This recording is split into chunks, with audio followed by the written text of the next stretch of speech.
Hello and welcome to SFF180 and the 9th installment of the 12 Days of Halloween 2017. Tonight, a young widow in Victorian England finds her late husband's dilapidated country estate haunted by these silent companions. Hey everyone, thank you all for joining me. Thomas here, your host as always. So, who's up for a pure-blooded Gothic spook show? I'm talking Henry James, Shirley Jackson kind of stuff. The Silent Companions is the new novel by historical writer Laura Purcell, and it's pure goosebump fuel for lovers of stories about things that go bump in the night, and sometimes even in broad daylight. Available in the UK right now, it will be released in the US by Random Penguin in March of 2018. Elsie is a working-class London girl in the 1860s who has been fortunate enough to marry above her station, when wealthy heir Rupert Bainbridge invested in her brother's match factory. However, it's immediately apparent to us that things haven't gone well in Elsie's life lately, as the book opens with her in a sanitarium, unable to speak, recovering from serious burns, and accused by the police of arson and murder. We learn that mere months after their wedding, the older but perfectly strong and healthy Rupert inexplicably died after rewriting his will to leave absolutely everything to Elsie, which has sparked quite a bit of malicious gossip and speculation. The story proper begins as Elsie is making her way to the Bridge, her late husband's country estate, with only his cousin Sarah for companionship. The entire estate is in disrepair. The church steeple has even fallen in, and its tenants look upon the young widow Bainbridge with barely concealed contempt. The mansion itself has only a skeleton staff of servants who aren't exactly the pick of the litter from that profession either.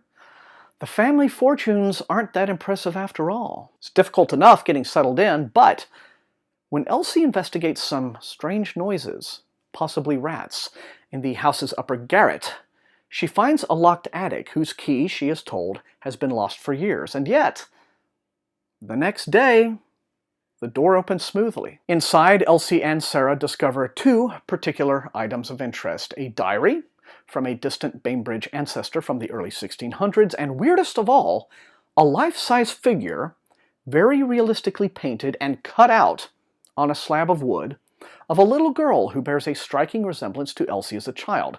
One of the maids explains this figure is known as a silent companion, and apparently they were a real thing.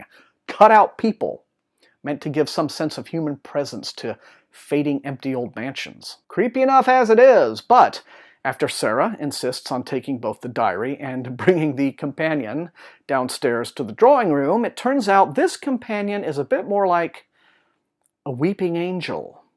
It pops up in different spots in the house, and the maids swear they haven't budged it. And even though the little girl was the only one brought downstairs,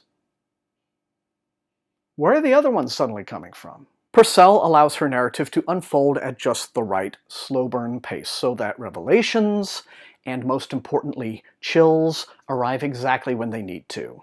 The narrative unspools along three timelines: Elsie at the estate, Elsie in the hospital after everything's gone sideways, and finally the 1635 diary of Anne Bainbridge, which details the events that brought misfortune and woe upon the family, and whose chapters give the whole affair some gravitas. This is very much the less is more kind of scary story, and while I have to say, many of the books I've read for this year's Halloween celebration have been effective in their own ways and to their own degrees, The Silent Companions is the first one to elicit some genuine shivers, and there's pathos as well. A good choice, I think, on Purcell's part was to make Elsie not entirely a sympathetic heroine. Though she comes from common origins in the classist thinking of the day, once she gets herself into a life of wealth and privilege, she feels entitled to it.